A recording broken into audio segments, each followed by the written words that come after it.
Salut gang! Cette semaine, je reçois Victoria Charlton. C'est une fille qui a une chaîne YouTube extrêmement populaire. C'est une chaîne YouTube sur les crimes. Elle s'intéresse aux disparitions, elle s'intéresse aux crimes contre les femmes, elle s'intéresse aux sectes, elle s'intéresse aux fantômes, elle s'intéresse à plein de sujets hyper glauques, hyper violents. C'est vraiment fascinant.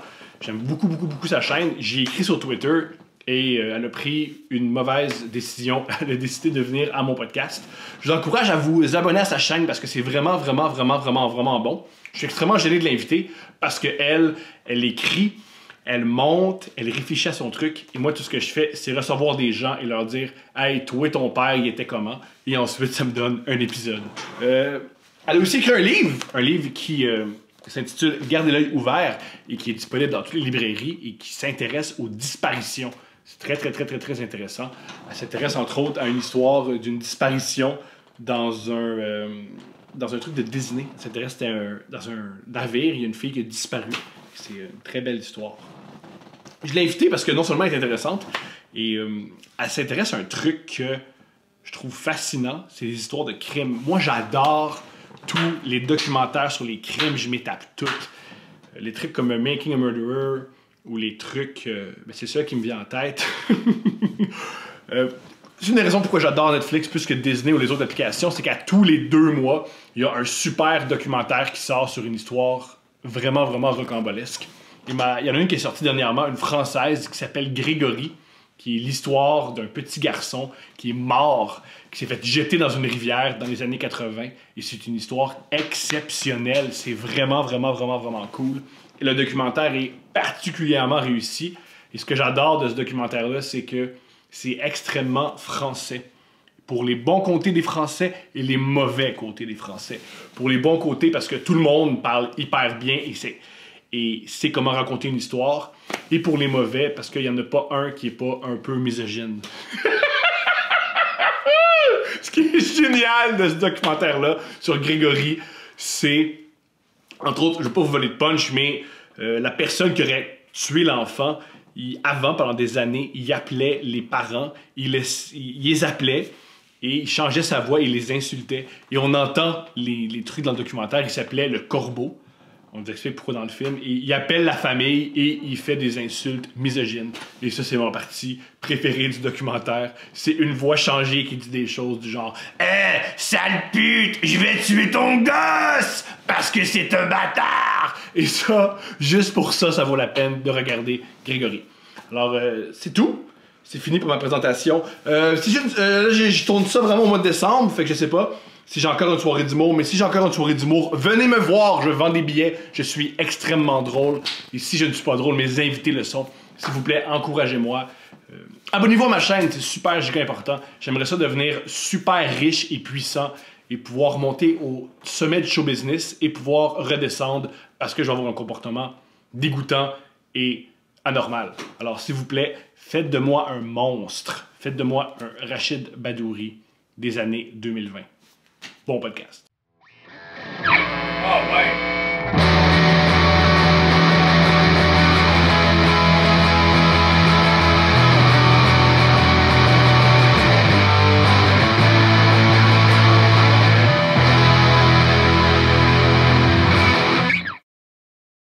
Salut, allô? Tu es malade, pauvre toi. Ouais, Comment t'es tombé malade?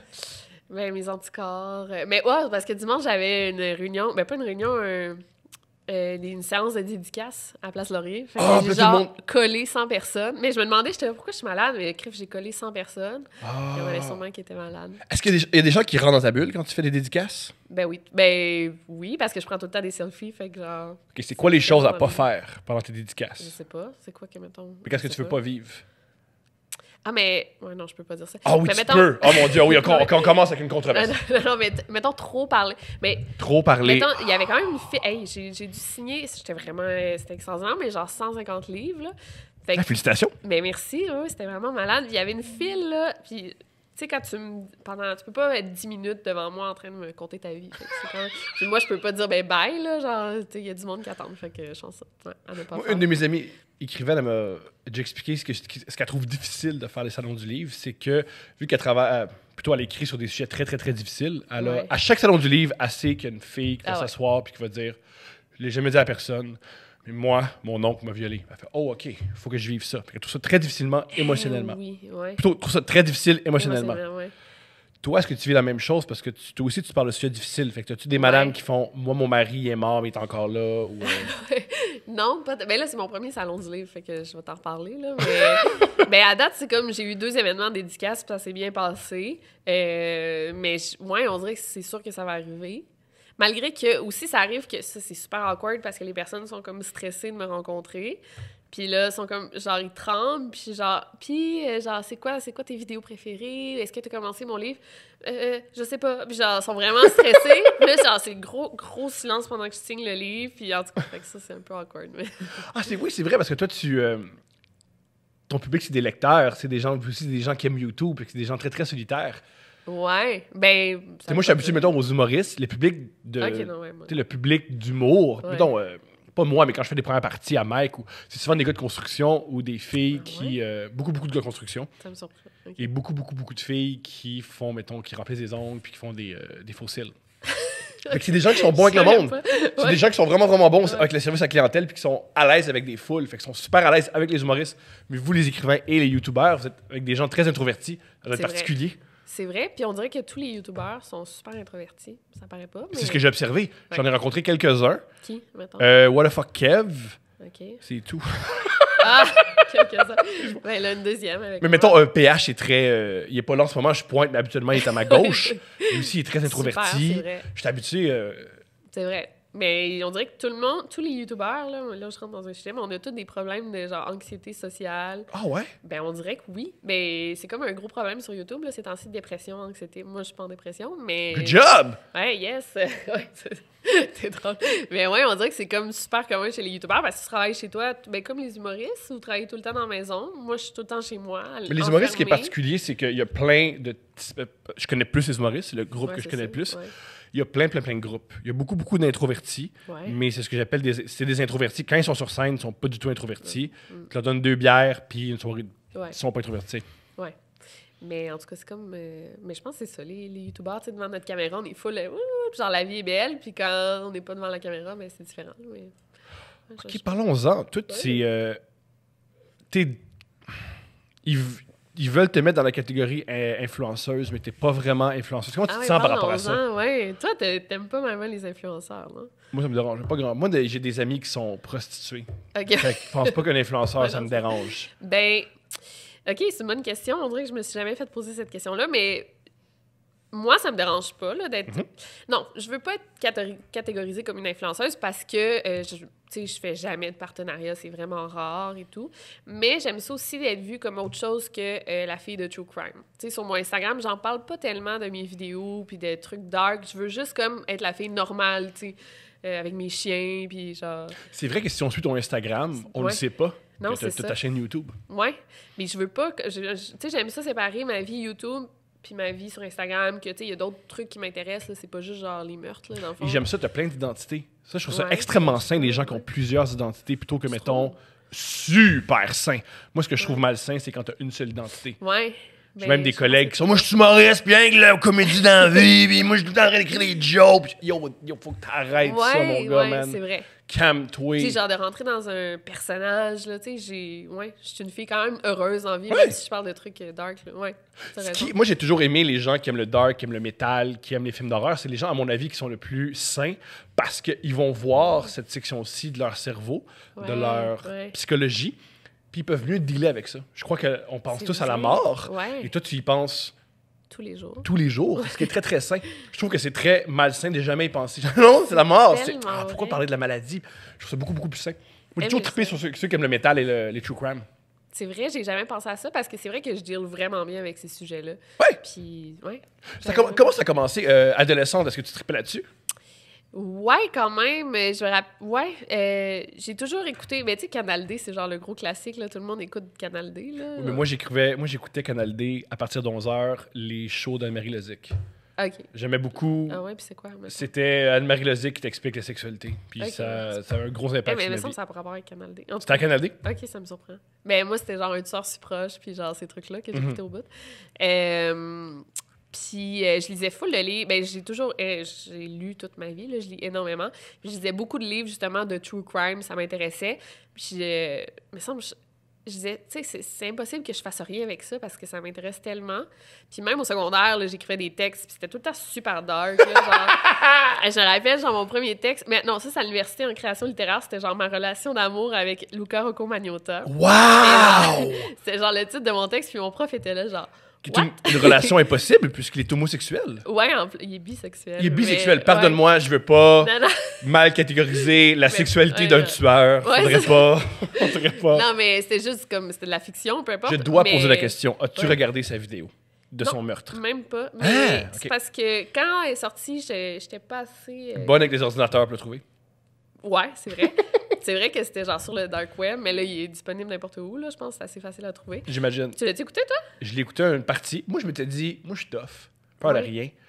Là, il se met des coups de couteau, puis j'ai fait... Finalement, j'ai peur de plus que je pensais. Ben, moi, je pense pas que là, ça me ferait peur, parce que j'ai tellement vu de trucs, là, à cause de mes recherches, que là, je pourrais l'écouter sans problème, d'après moi. Mais je le ferais pas, c'est là. terrifiant, ce que tu viens de me dire. Ah ouais?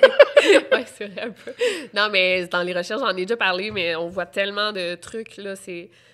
Tout est sur Google, là, genre des photos de cadavres, des scènes de crime avec des enfants morts, là, c'est vrai, tout est sur Google. J'étais pas au courant de ça. Ouais, vraiment. Surtout aux États-Unis, les histoires aux États-Unis, là, ça n'a pas de sens. Fait qu'on dirait que... Oui, ils cachent rien, hein? Non, ils cachent rien, mais au Québec, on n'a pas le droit de publier des trucs avec du sang, là, je pense, au Canada. Vraiment? Des photos de scènes de crime, s'il y a du sang, je pense qu'on n'a pas le droit de publier. Oh, wow! Mais à vous, dans les journaux, mettons, quand il y a des drames familiales et tout, jamais on publie des photos. Là. Oui, il y a une certaine pudeur qu'il n'y a pas aux États-Unis. Ouais. Qui aurait cru? Loi, les Américains ne sont pas pudiques. Ça, on le savait. Ouais, c'est ça. Fait que ta création littéraire sur Luca Magnotta, ça me fascine. C'était quoi? Ben, c'était comme moi qui me mettais dans la peau de la victime, là, dans le fond. Ouais. Puis, en tout cas, c'était comme... c'était un cours avec PH, il le saurait, parce qu'on a suivi le même cours, mais de création littéraire, que fallait comme décrire une pièce. Puis c'était... Ben, la pièce où que tuer sa victime. Puis j'avais comme... J'en ai déjà parlé sur ma chaîne, puis je me suis fait tellement détester d'avoir dit ça, mais j'avais comme une fascination envers Luca Rocco Magnotta, le personnage, parce que... Il est fascinant, cet homme. Ouais, mais genre tout le monde me dit, c'est vraiment malaisant, on dirait que t'es amoureuse de lui. Je dis, non, mais c'est parce que c'est un gars qui est super beau, qui a une belle apparence. Du charisme. Ouais, énormément, puis tu t'imagines pas qu'il va faire de quoi comme ça, fait que c'est ça qui me fascine, évidemment. Comme... Moi, voici mon hypothèse là-dessus. Dis-moi. C'est souvent les gens les plus beaux, les plus charismatiques qui commettent les plus grands crimes. Ah ouais, ben oui. Ted Bundy, on en parle tellement, là. Ted Bundy, puis Charles Manson, quand il était jeune, il était beau quand même. Très, très beau. La plupart des leaders politiques, il y a beaucoup de dictateurs. Fidel Castro, c'est un homme extrêmement charismatique. Ouais. John F. Kennedy, qui a fait de la guerre au Vietnam, est un homme extrêmement charismatique. Ouais, mon Dieu, c'est vrai. Les plus grands tueurs sont très, très, très jolis. C'est ce que je trouve. Je reviens souvent à ça. Là. Moi, je chiale beaucoup contre le film Joker parce que j'ai pas de vie. Là, fait que je chiale après les films. Il est pas assez beau dans le film. Puis souvent, les vrais tueurs, c'est des gens très charismatiques. C'est comme ça qu'ils peuvent tuer, c'est comme ça qu'ils peuvent manipuler. Ouais, mais c'est parce qu'il fallait qu'il crée le personnage. Il était pas décrit comme beau. Là. Il était pas représenté comme beau dans les. Très beau. Dans les films de Christopher Nolan, il est très, très beau, Heath Ledger. Okay. C'est pour ça qu'autant de gens se déguisent en lui. C'est vrai. C'est vrai, t'as raison. Parce que, ouais, mais c'est comme des traits de psychopathe, là, dans le fond, il est super charismatique. Fait que, attention, gens beaux. Fait que c'est pour ça que moi, je suis très docile. Je peux faire mal à personne. N'ayez pas peur, je vais faire mal. Je suis pas assez beau pour faire souffrir. Voilà. Mais c'est vrai que les gens beaux, c'est souvent comme American Psycho, le film. Ben oui. Ben c'est super. Luca Rocco Magnotta, là, il a essayé de genre mettre en scène ce film-là. Là. Ah, c'est vrai. Crois-tu que... OK, je vais en parler maintenant. Moi, j'adore les sectes. Je suis fasciné par les sectes. On peut-tu parler, s'il te plaît, de Moïse Thériault, qui est un des gars... Un autre qui était super charismatique. Puis il est beau, honnêtement. Super beau. Oui, c'est vrai. Puis je regardais des vieilles vidéos de lui, puis j'étais... Pas je comprends, mais je comprends les filles qui, au départ, qui tombaient en amour avec lui. Il avait les yeux pâles, genre, il était une belle prestance. Hein? Il est délicat. Au début, il était très, très délicat avec les filles. Ouais. Non, à la fin, il était moins délicat. Quand il coupait un bras, peut-être un peu moins. Oui, c'est ça. Mais il avait full une prestance. Là, il a confiance en lui. Puis c'est vrai qu'il y a des femmes qui sont attirées vers ça. Mais beaucoup de femmes. C'est quoi tu penses qui est attirant vers ces hommes-là? Genre les Ted Bundy, qu'est-ce qui est... La confiance en eux, je pense. Là. C'est ça. Ouais. Puis les femmes aiment ça. D'après moi, là, je veux pas généraliser, là, mais moi, un type de femme, mettons, oui. Ouais, un type de femme. Tu sais, des gars qui ont confiance en lui, en eux, tu sais, qui vont te faire sentir comme la plus belle femme au monde, la plus importante. Puis Moïse était excellent là-dedans. Là. On parle de Moïse Thériault, pas Moïse le ouais, non. dans le... Ouais, non. ça. Non, je pense que c'était clair. Ouais. Pas celui qui a les 10 commandements, là. Ouais, mais c'est quoi un peu son histoire? Ça a commencé quand? Mon Dieu, ça a commencé... Genre? Ben, moi, je dis que ça a commencé depuis l'âge de 13 ans, parce que c'est à 13 ans qu'il est comme tombé dans toute la religion. Wow! Ouais, il a lâché l'école assez jeune, puis il est tombé dans la religion, tu sais, il était obsédé par l'Ancien Testament. Comme Moïse? Ouais. Puis, savais-tu, moi, je savais pas, il est né d'un inceste, d'une relation incestueuse entre sa mère et son grand-père. Wow! Ouais, ça m'a fait capoter, j'étais... Tout s'explique. Ben, peut-être pas. Là, pas mal de choses s'expliquent. Ben, pas toutes, mais... Mais il était pas désiré, là, lui, genre, dans la grossesse. Puis en tout cas, ouais, fait qu'on dirait que ça, c'est quand même pas pire. Là, est-ce qu'il le savait? Ça, je sais pas. OK, parfait. J'aurais aimé parler avec lui, là, mais... Mais il est mort aujourd'hui. Ouais, il s'est fait tuer dans sa cellule. Ouais, on dirait que c'était trop facile qu'il meure de même. En tout cas... Oh, ça m'intéresse, ça. En quoi c'est trop facile? Pourquoi? Il s'est fait tuer, puis il est mort sur le coup, là, je pense. C'était pas... il a pas tant souffert toute sa vie en cellule, là. Genre, OK, pour le crime que... Ouais. À ton avis, pour les crimes que commis, il aurait dû avoir plus de souffrance. Je pense que oui. Ça en est bien sorti. Ouais, parce qu'il a fait 3 meurtres, là, quand même. 2 ou 3 meurtres. Oh, il a tué des gens? J'étais pas au courant de ça. Ben oui. Moi, je pensais qu'il avait juste fait souffrir du monde. Non. Mais il a tué... Il est responsable de la mort d'un bébé parce qu'il avait fait genre... c'est ça, non, tu sais pas. J'ai oublié. Mais là, on dirait on passe du coq à l'âne. Pas grave. Mais, OK. Il y avait un bébé il a tellement battu... C'est un bébé ou un bambin, là, tu sais, mettons, entre 0 et 4 ans. Puis il l'a tellement battu le petit gars, il a eu comme des blessures aux parties génitales. Puis ensuite, il a fait comme une incision au prépuce là, du petit gars. Mais tu sais, Moïse adorait faire des chirurgies sans... c'est la pire passion. Ah oui, il aimait... Oui. Golf. Genre, joue au golf, ouais, mais s'il te plaît, là. Mais il faisait tout le temps ça, on dirait. Ben, quand tu lis le livre, justement, de Gabrielle Lavallée, là, elle décrit tout ce qu'il fait, puis c'est l'enfer. Puis là, le petit gars, ben, il est mort le bébé, il est mort au bout de ses souffrances, puis ils l'ont enterré. Fait que ça, c'est un meurtre. Et une autre femme dans la secte... Ça, c'était l'enfer. La femme avait mal au ventre, puis il savait pas pourquoi. Il a fait comme des lavements d'estomac, puis il était là, non, mais il y a rien qui va sortir parce qu'elle mangeait pas. Fait que, non, mais il était là, faut que t'ailles aux toilettes, puis il était là, non, mais genre, c'est pas ça. Puis il a comme ouvert le ventre, puis il a coupé un bout d'intestin. Il dit, regarde, ce bout-là, là, ça va pas bien, là. Tu sais, il est tout blanc parce que tu bois trop d'alcool, parce qu'il obligeait les femmes à boire full d'alcool. Il a coupé un bout, il l'a refermé avec genre des fils de pêche. Là. On dirait que je sais tous les détails. C'est parfait. Puis après, il l'a mis dans un bain brûlant. Puis un bain froid. En tout cas, il a fait J'aime qu'il n'y a aucune logique médicale. Non, il n'y a aucune. Mais non, c'est ça. C'est juste faire souffrir les gens. Ça. Puis après, il était là, OK, lève-toi, t'es supposé être correct. Puis il était là, genre, non, je suis pas correct. Puis finalement, elle est morte, justement, au bout de ses blessures. Puis t'as pas su, il l'a enterré, il l'a déterré. J'aime le bout où il enterre les gens qui tuent. Parce que, non, ouais, c'est ça. Oui, ben, de leur vivant, j'ai aucun respect. Mais quand une fois que c'est un cadavre, il faut montrer. Ben, c'est pas lui, en plus, qui enterrait, c'était les autres, là, les disciples. Wow. Puis, en tout cas, il l'a comme déterré 3-4 fois, puis à la fin, il l'a déterré, il a pris son crâne pour se masturber avec. Fait que ça, c'est vraiment intense. C'est intense. Ouais. Fait que ça, on parle de 2 meurtres, puis un autre petit gars aussi qui est mort, mais ça, on sait pas si c'est à cause de Moïse ou pas. Fait que, voilà. Fait que c'est un meurtrier et un... Wow, j'étais pas au courant de ça. Alors, ça a commencé à 13 ans. Ouais, il lâche l'école.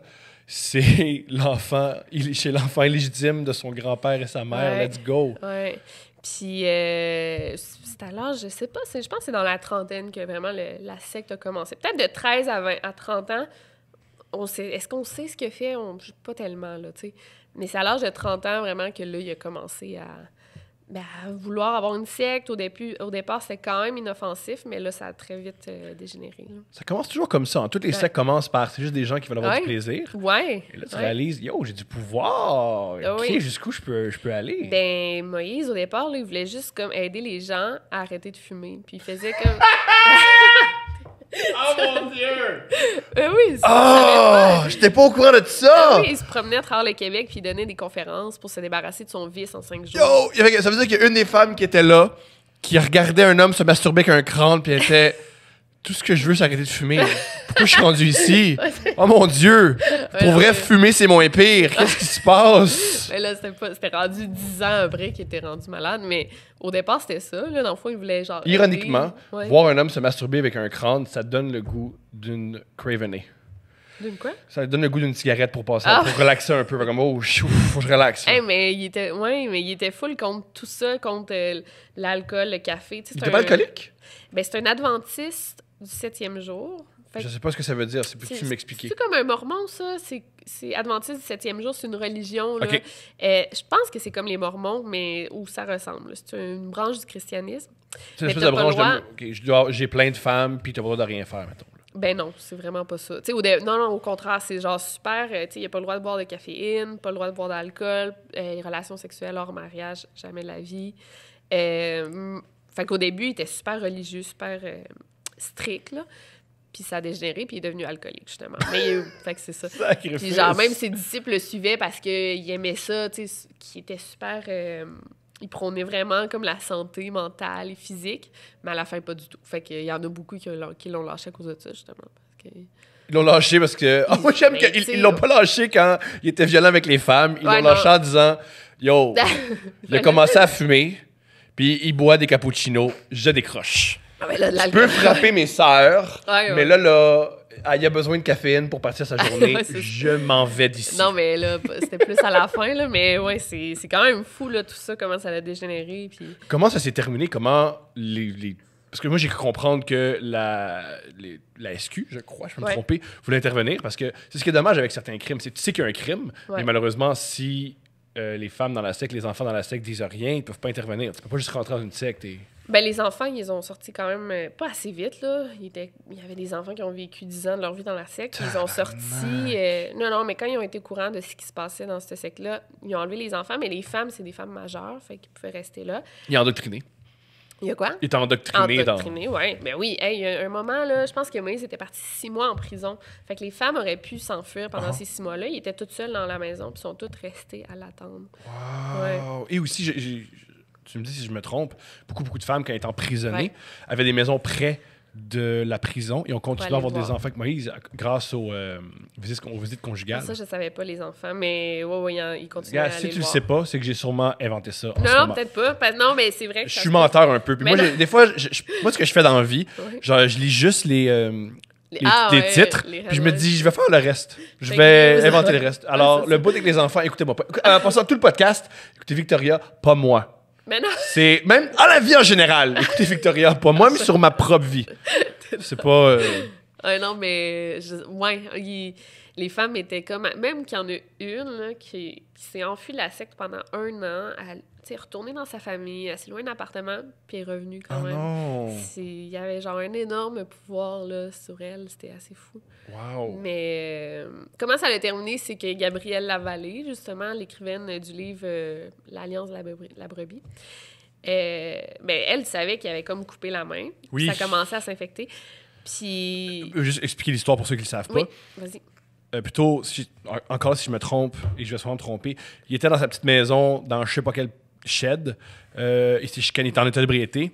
Il a pris un couteau, il l'a planté dans la main de la dame sur une table, dans la cuisine. Il l'a laissé là toute la nuit. Et le lendemain matin, il a coupé le bras. Je pense que c'est ça, exactement ça. Pour la libérer.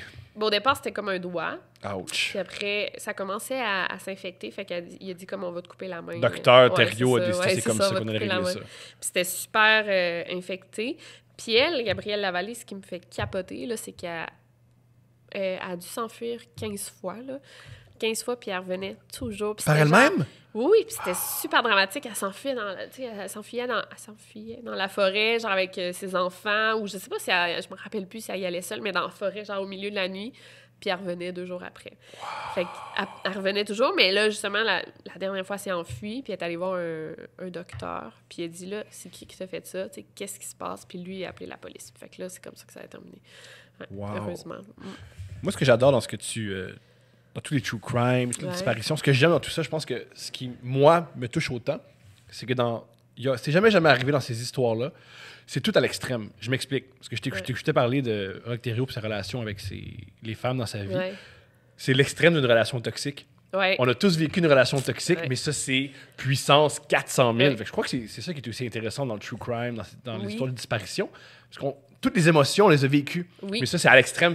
Ça nous ramène à ce qu'on a vécu. Ça nous ramène à notre propre vie, à des gens qu'on connaît. Ouais. On connaît tous quelqu'un qui a une mauvaise relation. On connaît tous quelqu'un Nous, qui... on en a tous vécu une, moi, je pense. Là. On en a tous vécu une relation toxique. As-tu vécu une relation toxique? Oui. Je t'écoute! Mon Dieu. Mais là, on dirait que j'étais tellement jeune. T'avais là, quel âge? Mais, je pense que c'était de 15 à 16-17 ans. Tu vois, c'est ça le problème quand tu pognes quand t'es jeune. Tu as des relations toxiques. Je sais pas pourquoi j'ai dit ça, mais... Non, mais tout le monde en a vécu, on sait pas à cet âge-là. Moi, j'ai heureusement, vu que j'étais très laid et mal à l'aise avec les femmes, j'étais célibataire. Fait que j'ai pas vécu de relation toxique. OK, mais pas à cet âge-là. Mais Bah, j'en ai vu. Non, j'ai vu et des deux bords. J'ai été la ouais. personne toxique et Ouais. des gens étaient toxiques avec moi. Et des fois, les deux ensemble. Puis ça, bref. Alors, de 15 à 17 ans, qu'est-ce qui s'est-il passé? C'était comme mon premier chum sérieux. J'espère qu'il écoutera pas le podcast. Je pense J'espère pas. qu'il va l'écouter, moi. Mais c'était comme, tu sais, tu sais, lui aussi, il était super jeune, mais tu sais, une relation, ça part, ça revient, Il ça était part, plus ça vieux que revient. toi? Un an plus vieux, Ok. fait que pas tant que ça. C'est gigantesque à l'époque. À cet âge-là, c'est gigantesque, non? Ben, non, pas tant, parce qu'il était un an de plus vieux au secondaire. Fait que, tu sais, Comprends. c'est pas si pire, mais c'était comme toxique juste en soi, notre relation. Tu sais, on se laissait, puis on vient, puis c'était tout le temps super dramatique, puis... mais j'ai fait des menaces de suicide que je pensais pas, mais juste genre pour dire genre à quel point j'étais désespérée de revenir avec lui, là. Et puis je me rappelle qu'une fois, il m'a genre poussé dans la rue, puis il a jeté ma sacoche au bout de ses bras. Wow. Puis genre, il allait me battre, puis ses amis étaient là, genre, là, calme-toi, là. Fait que ça, je pense, ça a été comme la goutte qui a fait déborder le vase, puis ça a comme terminé là. Comment vous vous êtes rencontrés? Au secondaire aussi, ouais. Dans quel cours? Il était plus... On allait dans les mêmes parties, me semble, là, puis on Yeah! vivait ensemble, puis... Mais c'est... Tu sais, en tout cas, c'est ça. Mais une relation toxique, ça veut pas dire que la personne est toxique. Mais là, lui, il l'était un peu. Mhm. Mais ça veut pas dire... C'est des fois le clash des deux personnes. Les deux personnalités. Exactement. Je pense que tu sais, c'est un homme assez violent, quand même. Fait que Ouais, ça, lancer une sacoche, c'est élevé, là. Ouais, me pousser en bas des marches, tu sais, ouais, c'est ça. T'as poussé en des marches? Ouais, Qu'est-ce qui s'est produit? Ben, je sais pas, là, on s'était chicanés, puis il m'a poussé, puis, tu sais, tous mes amis étaient là, puis ses amis, puis ils l'ont comme retenu, puis... Ouais. Aïe, aïe. Ouais, Est-ce qu'ils t'humiliaient devant tes amis? Ils font souvent ça, les hommes violents. C'est vrai qu'ils font ça. Ouais. Non, pas tellement. Ok. Sais-tu? Ouais. Penses-tu que c'est lié, ce que tu as vécu avec cet homme-là, puis ton amour des true crime en te disant je veux savoir ce qu'il y a là-dedans, ou pas du tout? Non, pas du tout. Parce que j'ai pas, tu sais, je veux dire, ça m'a pas tellement marqué. Mais là, on dirait que oui, parce que j'en parle, mais non, pas tellement. Mais c'est vrai, comme tu dis, à chaque histoire de true crime, il y a tout le temps une relation toxique. Puis, je pense souvent à lui. Je dis tout le temps, mais c'est vrai, genre, je reconnais des comportements par rapport à lui. Mais, comme tu dis, à chaque vidéo que je parle d'une relation toxique, à la fin, j'essaie toujours de faire un petit attention, genre, regarder les red flags, Ouais. tu sais, si un gars est contrôlant avec toi, s'il dit quoi porter, quoi pas porter, s'il contrôle ça, ça veut dire que c'est pas sain. Mais là, je peux pas faire de petits disclaimers à chaque vidéo, là. Oui, Fait parce que t'es pas une travailleuse sociale. Tu Non, restes non une plus, fille qui a une c'est chaîne ça. YouTube. là. Exactement, puis je veux pas donner des mauvais conseils non plus. Je trouve que c'est un piège Oui. que beaucoup de YouTubers peuvent tomber. Ou n'importe qui de populaire, en disant beaucoup de gens m'écoutent, et que là, je vais Absolument. sauver le monde. Non, juste Ouais. fais ce que tu fais du mieux que tu Exactement. peux. Il y a des ressources qui existent déjà. Là. Ouais, ben souvent, c'est ça, je mets des liens en ressources. Mais tu sais, moi aussi, il y en a beaucoup qui m'écoutent, puis je pense que, tu sais, c'est ma responsabilité de dire ça, c'est pas correct, ça, c'est correct. Mais pas non plus de faire ma psychologue à deux scènes, là, genre... Ah, moi, je fais ça avec tous mes collègues Pour vrai? entre 20 et 25 ans. pour- Moi, j'adore dire aux autres quoi faire. OK. Et je dis beaucoup à mes collègues de 20 et 25 ans comment ils devraient avancer leur carrière. OK. Et D'humoriste régler- ou ouais. genre de collègue, ouais. Et même si ma carrière va très mal, puis qu'ils Vraiment ne devraient pas, jamais super écouter bien. mes conseils, et comment gérer leur blonde. OK, ouais. Parce qu'il faut pas m'écouter là-dedans. Ouais. Mais j'adore ça. La bonne Ouais. nouvelle, c'est que le mot se propage. Et très vite, dès que je parle trop longtemps qu'un humoriste, les gens qui me connaissent, ils vont voir l'humoriste, puis il fait Thomas, il est fin, puis il parle fort, puis des fois, tu as l'impression Ouais, que ça. c'est intéressant ce qu'il dit. Efface tout ce qu'il vient de dire, puis ils vont, fait que je crée aucun dommage. Ben là, toi, t'as le droit de dire tes conseils, là, aussi. Non! Ben, Non! tu peux dire des conseils, mais c'est à eux de Non, mais d'avoir ils la savent. maturité Oh, ils ont 21 ans. puis c'est ça, ils n'ont pas de maturité. C'est pour ça que je vais avoir des gens pas matures. Ouais, c'est vrai. Je vais jamais voir, mettons, Martin Périsolo ou Ouais. des gens de. Je dis jamais à Mike comment gérer sa vie ou. Non. Sur des gens de 22 ans qui font Ah, Thomas, il doit savoir. Thomas, il sait rien. Thomas est pas au courant. Faut pas m'écouter, gang. Ouais, mais t'as quand même du vécu, fait que tu peux donner genre ton expérience personnelle. C'est ça, tu peux avoir du vécu puis rien comprendre. Ouais, c'est vrai. C'est ce que ma psy me fait réaliser. Elle me dit, ouais, t'as du vécu, mais tu captes jamais les bonnes affaires. Faut pas écouter ça. OK, ouais. Mais c'est ça, les relations toxiques. C'est extraordinaire, les relations toxiques. Ça peut être des relations d'amitié aussi, ou des relations de famille, là. Ça aussi, c'est vrai. Ouais, des amitiés toxiques. Est-ce que toi, tu t'entends bien avec ta famille? Ouais, super. J'aurais cru le contraire, vu que t'habites pas Ouais, c'est vrai. Ouais. Ben, je m'entends full bien, mes 2 parents, mais tu sais, c'est sûr que quand je reviens au Québec, je vis chez ma mère, là. Fait qu'il y a des petites frictions. Tu sais, passer de vivre toute seule, genre chez toi, puis t'as ta liberté, à retourner vivre chez tes parents. Puis je retombe comme en adolescence, quand je suis chez moi, chez ma mère, je me ramasse pas, puis je fais pas mon lavage. Puis ma mère, qu'est-ce que t'as mangé aujourd'hui? Puis bon. Mais écoute, mais oui, je m'entends super bien avec c'est fou, hein? C'est vrai, quand on a 17 ans, aux yeux de nos parents, on a 17 ans toute notre vie. Oui. Ah mon Dieu, ça n'a pas de sens. Là. Toute notre vie, on est des petits de 17 ans. Et moi, quand je suis avec... Moi, c'est différent, j'ai une relation particulière avec mon père. Mais je connais beaucoup de gens qui retournent avec leurs parents. Ils retournent à 17 ans, comme tu viens de dire. Ils font pas leur... Ça n'a pas de sens. Puis genre, les livres, elle vient me porter. Parce que j'ai pas mon auto au Québec. Puis ouais, c'est ça. C'est vrai qu'on retourne en enfance. C'est très, très cool. Ouais. Ça m'intéresse. Où tu as rencontré ton mari? Parce que tu as une super belle bague. Oui, merci. Montrons-la. Ben là, t'as une belle bague. J'ai comme le tic de jouer avec. Là, tu fais bien. Ben merci. T'as une très belle bague. Cette histoire d'amour-là, qu'est-ce qui s'est produit? Comment tu as rencontré cet homme? César, je l'ai rencontré. Il s'appelle César. Ouais. Ah, c'est un super nom. Mais je l'ai rencontré après une rupture, d'ailleurs. C'est un rebound. Un peu. T'as épousé ton rebound. Ouais, c'est extraordinaire. Ben, c'était comme... Yo, message à tous les rebounds, il y a de l'espoir. Peut-être qu'elle va rester. Peut-être qu'il va rester. Lâche pas. Go. Pardon, mais souvent, les rebounds, ils savent pas qu'ils sont des rebounds. Là. Fait que... je sais pas, lui, je pense pas qu'il savait, mais c'est pas encore, ça, la grosse révélation aujourd'hui. Non, mais c'est juste que j'étais en peine d'amour, puis je suis sortie un soir, puis mon amie, elle m'a présenté à César pour me faire oublier mon ex. J'étais au Mexique, là, j'apprenais l'espagnol. Je l'ai rencontré, puis je croyais qu'il était gay au départ. Je croyais qu'il était gay, puis il m'intéressait tellement pas, puis je disais à mon amie, je pense qu'il aime pas les femmes. Elle était non, il est pas gay, t'es hétéro. Puis j'ai quand même cru longtemps qu'il était gay, puis il m'intéressait vraiment pas au départ. Puis lui, après, il a dit, OK, je vais Ce soir-là, tu couchais avec? Non. Oh! Ah, mais j'étais jeune, j'avais 18 ans, 19 ans. Okay. Je sais pas, c'est pas... tu sais, à notre âge, là, ça serait comme plus... Je comprends. Ouais. Puis c'est ça, on s'est même pas embrassé, rien, on s'est pas tant parlé. Puis après, moi, je suis retournée au Québec et lui, il a voulu apprendre le français. Sa mère, il a dit, je peux t'envoyer en France. Il voulait apprendre le français pour toi? Non, en général. Comme 3e langue, là, mettons. Yo, moi, j'aurais tellement menti. J'aurais fait pour cute. toi. Non, mais attends, sa mère, elle a dit, je t'envoie en France, genre, pour apprendre, tu sais, je te paye l'échange. Puis il dit, non, mais j'aimerais ça aller à Québec. Tu sais, Québec, c'est pas si intéressant pour, tu sais, comparé à Paris, là. Oh oui. Puis sa mère a dit, OK, pas de problème. Fait qu'il m'a écrit, je m'en vais à Québec, apprendre le français. Est-ce que tu veux qu'on se voit? Puis on s'est vu, puis finalement, c'est là que ça a commencé. Ouais. OK, votre première rencontre à Québec. Qu'est-ce que... Ben voyons, c'est drôle. On est sortis dans un bar, puis... mais c'est drôle parce que on est sortis dans un bar. Encore là, j'avais des doutes sur sa... sexualité? Parce que les Mexicains sont super... ils portent vraiment beaucoup de parfums. Je me rappelle, à l'époque, c'était comme la mode, les chemises full vertes. Puis, tu sais, ils fument leurs cigarettes de même. Là, en tout cas, ils sont quand même efféminés pour nous, les Québécoises, qui aimons les gars de bois, puis genre full masculin. Mais... Ah, mais là, je sais pas si j'ai le droit de dire ça. T'as le droit de tout dire. Non, mais dans le sens qu'il était efféminé, mais il faut pas penser... Ouais, en tout cas. Correct. Mais là, il l'est pas, là. C'est-à-dire que dans le fond, quand tu le connais, il est Hubert Lenoir est efféminé, puis il baise sa femme super bien. Fait que il est ça veut rien dire. Il y a une blonde. Sa okay. blonde, c'est son agente. Ah, je savais pas. Super belle fille, ouais.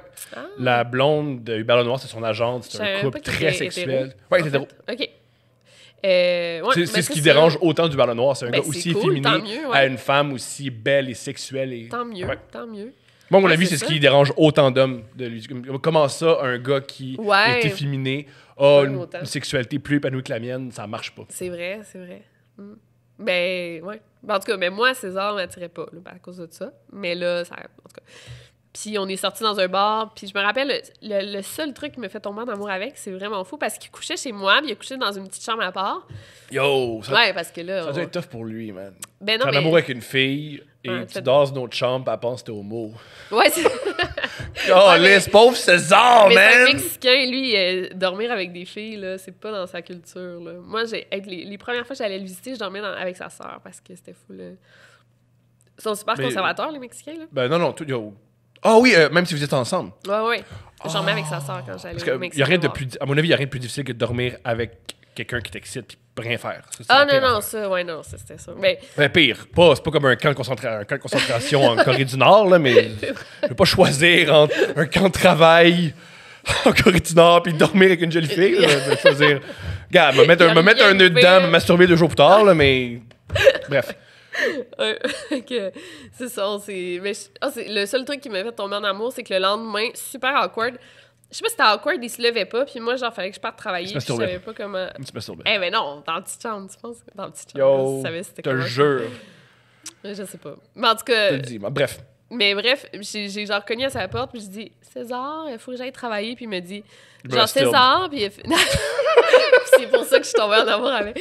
Non, mais j'ai cogné, j'ai dit « César. » Puis il a dit « Yo! » Puis genre, j'avais tellement trouvé ça cool et relax, sa façon de me répondre, puis ça m'a fait genre, OK, finalement, il est cool, puis il est pas...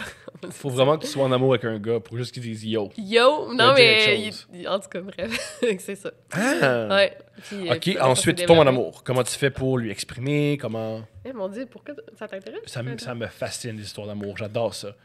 Moi, je suis le Jean-Philippe Dion d'Internet. OK, bon.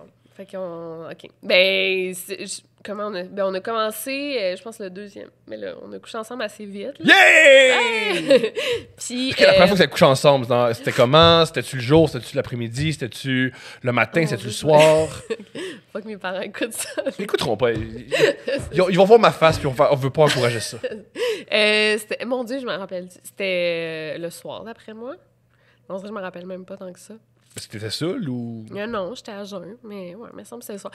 Mais je me rappelle, il avait couché dans mon lit, puis il était tellement stressé, parce que c'était chez mes parents encore, puis ma mère, non, il voulait pas aller aux toilettes, là, il était comme stressé, parce que pour lui, il peut pas dormir avec une fille, genre, sans être en couple avec elle. Fait qu'il était super stressé, il voulait même pas aller aux toilettes pour pas croiser ma mère dans le corridor, puis il voulait pas m'embrasser au départ devant ma mère, juste un bec de même, ça le gênait. Il voulait pas? Ouais. Oh non! Ouais. Fait que finalement, il est peut-être gay.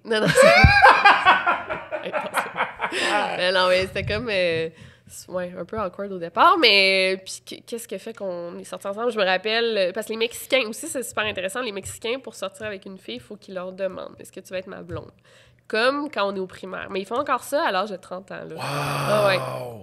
C'est super la culture proprio, là, traditionnel. Puis genre... Est-ce que c'est... Tu me dis si je me trompe. Ouais. La culture mexicaine est vraiment, vraiment teintée par le catholicisme. Ouais. Et le catholicisme, c'est mettre la femme, la mère, c'est vraiment mettre la femme sur un pédestal.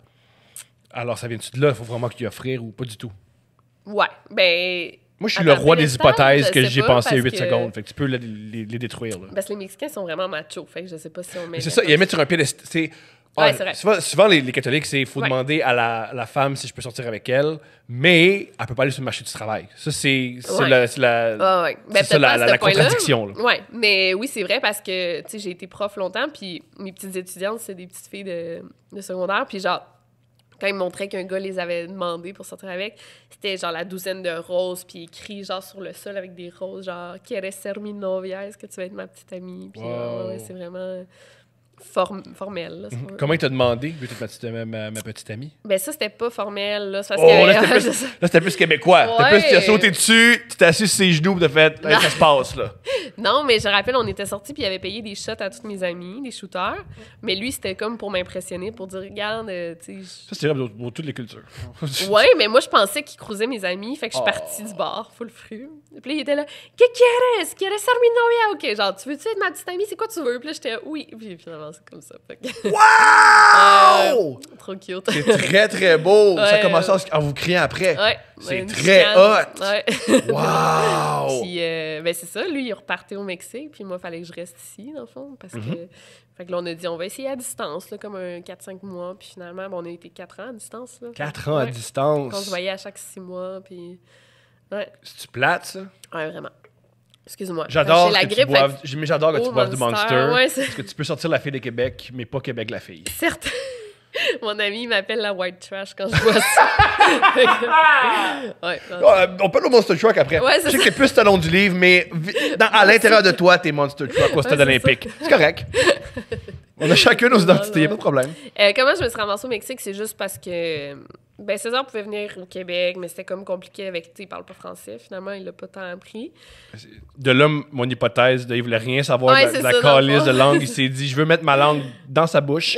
Puis s'il faut apprendre les participes passés, soit. Ça, ouais, c'est ça. Go! Puis moi, je parlais Je espagnol. mangeais le taco. OK, Ouais, go! Je ben, suis français. ouais, On a c'est tout ça. fun, là? Ah ouais, c'est ça. Tous les Non, shots, mais dessus. c'est juste les noms, les mots québécois, là, genre « tasse-toi » ou genre « une doudou », tu sais. Mettons tous les mots que j'utilise, là, comme genre... Ouais, tu gosses. En France, personne ne Ah non, comprend. personne. Il y a vraiment un accent québécois. En tout cas, puis, ben c'est ça, moi, j'ai un baccalauréat canadien, ça marche full bien au Mexique, mais un baccalauréat mexicain au Québec, c'est comme compliqué, les équivalences, l'équivalent. Fait que j'ai dit, ben, je vais y aller, on verra c'est quoi que ça fait habiter dans le même pays, vivre ensemble, parce qu'on n'avait jamais vécu ensemble. Là. Mhm. Puis ça a bien marché. Fait que c'était en 2015, 2014, 2015. Comment il a demandé ta main? Ah, c'est cute! C'est une bonne question. C'était après, comme... Ma soeur, elle s'est mariée à l'île d'Orléans. Je sais pas si tu connais ça un peu, Québec, pas tant, hein? Moi, je connais à peine Montréal. OK. Mais l'île d'Orléans, tu connais pas ça? Je sais que ça existe. J'ai aucune culture de mon pays. La ville de Québec, OK. Mettons, moi, tout ce que je connais plein de détails sur des joueurs de la NFL. OK, Et c'est tout. OK, bon. J'ai aucune culture C'est géographique, tout ce que je tu sais sais pas. dans les- OK, c'est bon. Non, c'est pas bon. Non, mais c'est ça que c'est. mais l'île Je comprends d'Orléans, tu devrais y aller avec ta Je suis blonde. convaincu C'est que full je beau. devrais aller à l'île Mais d'Orléans. vraiment? Ou juste sortir de Montréal. Aller à Québec, tu devrais aller à vas-tu? Villeray, genre. Tu vas-tu à Québec des fois? Juste pour faire des spectacles. Non, mais Fait que, profite-en mettons- pour visiter.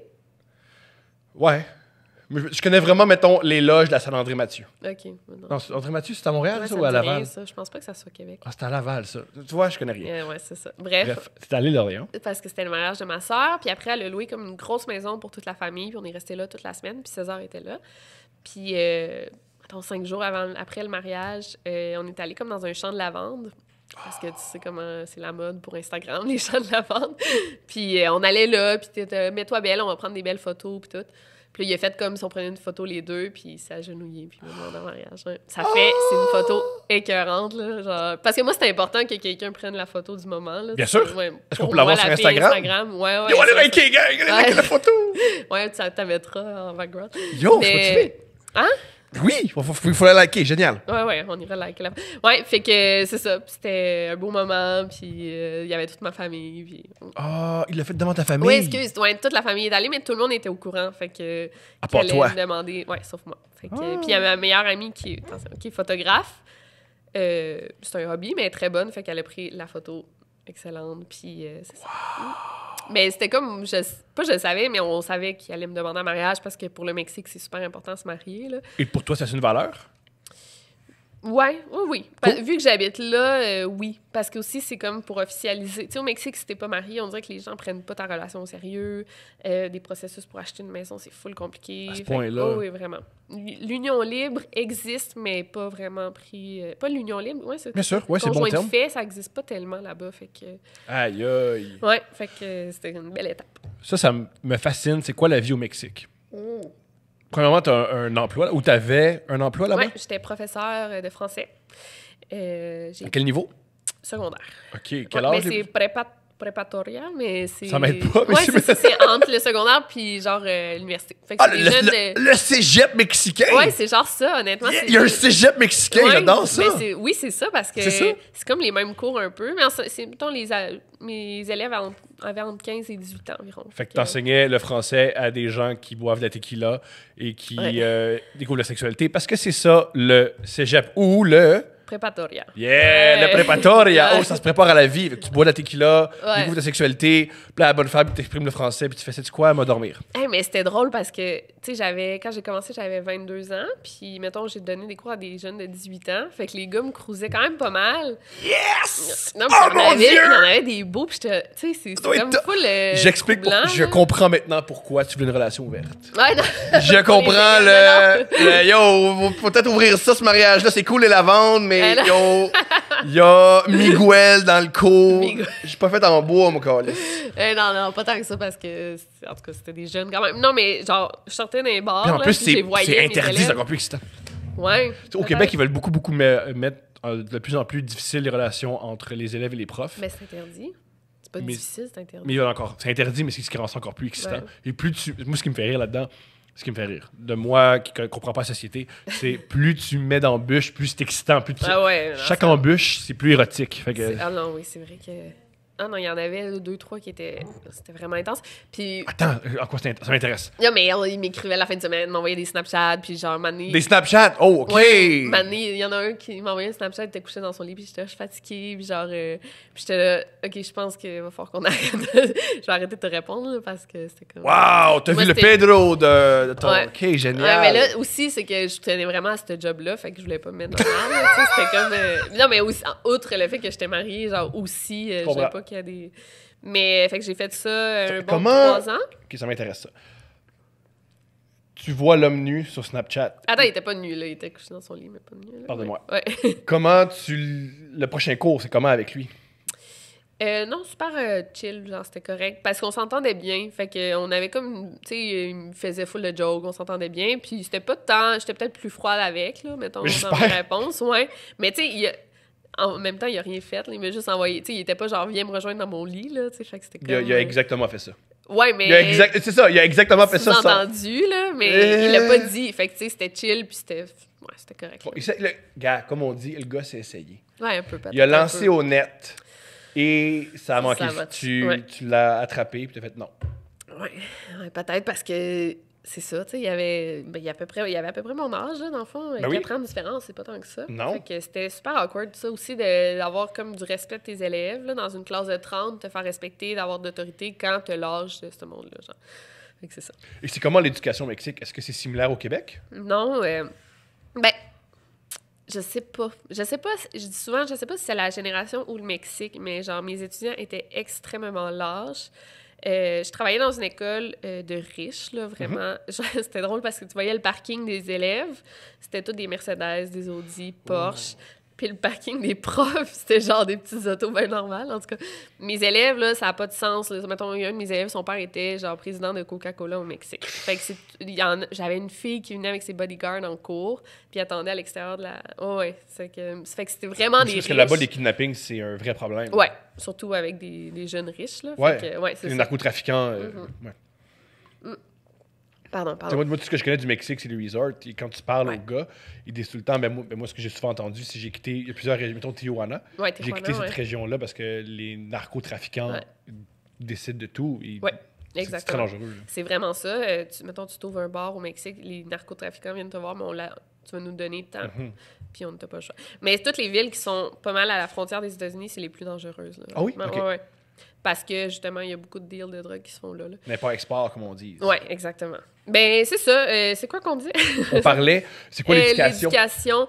Ben moi, c'est ça. Je travaillais dans une école de riches puis une école de catholiques. Fait que c'est une école catholique. Moi, ça me faisait capoter. Je pense que je t'en ai déjà parlé, là, mais je trouvais qu'il était tellement en retard sur nous. Il y avait des conférences anti-avortement à l'école. Moi, ça me faisait capoter, là.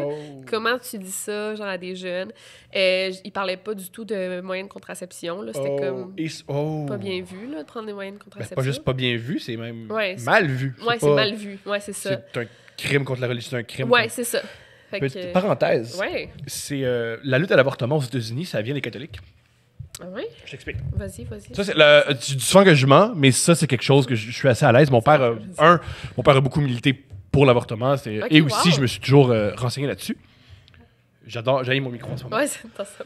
Aux États-Unis, c'est le volet catholique qui appartient aux démocrates qui a commencé à militer contre l'avortement. Au début, les républicains qui étaient plus protestants étaient beaucoup ouverts à l'avortement. C'est les catholiques qui étaient démocrates qui militaient contre l'avortement. Et ensuite, ça a été pris par les républicains. Mais au départ, c'est les catholiques. C'est l'Église catholique qui est vraiment, vraiment contre l'avortement. Et là, ensuite, ça a été pris par les fondamentalistes religieux. Mais au tout départ, aux États-Unis, c'est les catholiques qui étaient contre. Qui étaient contre l'avortement. Oui, mais le but de la religion... Parce que le but de l'avortement, le but d'être contre l'avortement, c'est que la religion catholique, c'est la religion en ce moment la plus puissante. Et une des raisons pourquoi ils sont aussi puissants, c'est qu'ils ont la force du nombre. C'est pour ça qu'ils sont contre. Être contre l'avortement pour une nation empirique, comme les États-Unis, c'est bon, parce que tu veux être le plus possible. Oui, c'est vrai. C'est super intéressant. L'idéologie de l'anti-avortement, oui, il y a contrôler les femmes, mais aussi d'être le plus grand nombre possible. C'est une question de démographie. Je sais pas si c'est comme ça au Mexique. Je suis en train de penser si c'est à cause de ça aussi. Mais c'est aussi l'idéologie catholique. Ouais, c'est ça. Ouais, super. Ouais, super catholique.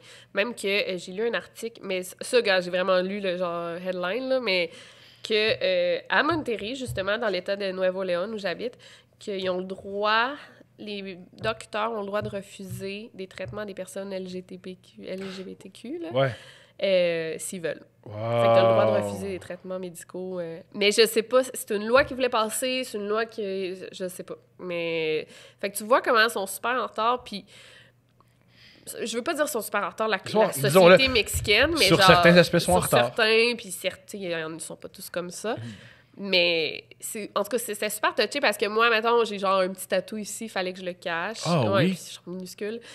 Fallait pas que je dise que avant d'être mariée, je vivais avec César. Puis je pouvais pas dire ça à mes élèves que je vivais avec mon chum, dans le fond, parce que c'était super mal vu. Et quand j'ai des élèves qui venaient me voir avec des problèmes, fallait vraiment que je me positionne comme... mais moi, je le faisais pas vraiment, mais tu sais, mettons, il y a une de mes élèves qui voulait avoir une relation sexuelle avec son chum. Puis elle m'en a parlé, puis ça, je trouvais ça vraiment cool qu'elle m'en parle, puis qu'elle se confie à moi. Puis moi, je l'aurais encouragée à dire, ben genre, tu sais, mets-toi un condom, protège-toi, est-ce que t'es sûre, nan? Mais j'aurais pas fallu que je dise ça, mettons. J'en ai reparlé avec une amie, puis elle m'a dit, non, mais t'aurais dû lui dire de pas le faire, puis genre d'attendre de te marier, puis ouais. Ouais, c'est vraiment intense. C'est le discours que t'aurais dû avoir. Ouais. Yo, pas de mariage, pas d'orgasme avec monsieur. Ouais, c'est vraiment ça là-bas, là. Wow. Ben, est-ce qu'il l'applique? Non, mais c'est ça. C'est ça qu'on prône, là, un peu. Ben, encore là, c'est ce que j'ai lu une fois. Dans les États où il y a les États où il y a beaucoup, les États américains où ils prônent beaucoup l'abstinence, c'est là où il y a plus de grossesse de petites filles. Ouais. Parce qu'ils prétendent qu'ils sont abstinentes, mais... Ah oui, c'est ça, mais... Tu diras des jeunes entre 17 et 19 ans pour coucher ensemble, bonne chance. Ben, en tout cas, au Mexique, c'est beaucoup c'est les personnes, on dit humildes, là, mais tu sais, qui vivent plus dans la pauvreté, qui tombent enceintes, les jeunes femmes qui tombent enceintes très jeunes. Oui, parce qu'on n'a pas accès à l'éducation, puis on n'a pas accès à des cliniques d'avortement. Exactement, mais... Et la pilule du lendemain.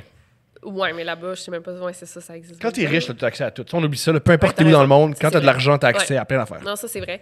Puis, genre, je me rappelle, mon école organisait où je travaillais des missions, là, missionnistes, comme, des missions, des missionnaires. Puis ils allaient, genre, enseigner la religion dans des villages défavorisés. Ouais. Puis j'étais dude, genre, c'est pas ça qu'ils ont besoin. Ils ont besoin de savoir comment se protéger, puis... Moi, ça me faisait capoter. J'étais vraiment contre ça, justement, les missions, parce que, tu sais, puis c'était vraiment le, tu sais, white savior, puis arrivait, genre, les petits riches, puis ils prenaient des photos avec des enfants, tu sais, des enfants pauvres, puis genre, en tout cas, c'était vraiment ça. C'est fou, là, les différences de classe au Mexique, là. Incroyable. Oui, c'est plus important qu'ici, là. Oh, ouais. Il y a quand même une classe moyenne, parce que tout le monde dit, au Mexique, soit t'es riche, soit t'es pauvre. Il y a quand même une classe moyenne, mais quand même, tu sais, moi, là, en même temps, je suis pas, genre, millionnaire, mais je suis dans le 1%.